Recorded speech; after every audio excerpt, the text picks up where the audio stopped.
So మీరు చెప్పినట్టుగా ప్రపంచం మొత్తం కూడా ఇజ్రాయెల్ కి వ్యతిరేకంగా ఇదే గలంగా ఉంది. ఇక్కడ ఆన్ గోయింగ్ ప్రాసెస్ లో ఏం జరుగుతుంది, లేకపోతే ఇక్కడ ప్రజలు ఎలా ఇబ్బంది పడుతున్నారు, ఎందుకు ఇంత యుద్ధం చేయాల్సిన పరిస్థితి వచ్చింది అనేది మీరు ఒకసారి హిస్టరీ తీసుకున్నట్టయితే ప్రతిసారి మనం చెప్పుకున్నట్టే ఇప్పుడు నిన్న ఒక్క రోజు దరిదాపుగా ఒక 25 బ్యాలిస్టిక్ మిసైల్స్ వేస్తే రాత్రిపూట, ఇవాళ నైట్ అయితే ఇప్పుడు నాకు 3:30 అవుతుంది, ఇవాళ నైట్ 100 రాకెట్స్ హెజ్బల్లా నుంచి లెబనాన్ నుంచి వచ్చినాయి ఇప్పుడు.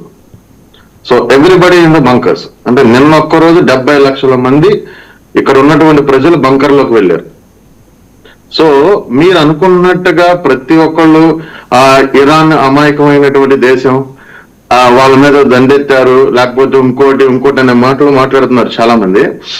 కానీ ఇప్పుడు మీరు చూసినట్టయితే ఇంత అమాయకంగా ఉన్నటువంటి దేశం అని చెప్పబడే దేశం ఇన్ని అంటే వేల రాకెట్స్, వాళ్ళ దగ్గర ఉన్నటువంటి డ్రోన్స్, బ్యాలిస్టిక్స్ మిసైల్స్ వందల సంఖ్యలో, నేను చెప్పినట్టుగా మీకు ఒక్కొక్క బ్యాలిస్టిక్ మిసైల్ ₹1,50,00,000 అవుతుంది.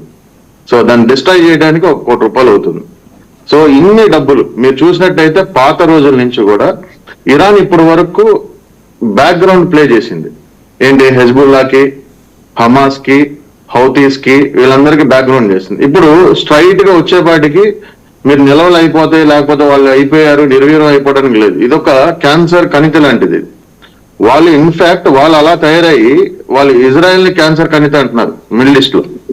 సో మీరు కాయిన్కి ఒకవైపే చూసి ఇజ్రాయెల్ యుఎస్ కలిసి ఇరాన్ ని కొట్టింది అంటున్నారు. మీరు చెప్పినట్టయితే ఒక హిజాబ్ అంటే ఒక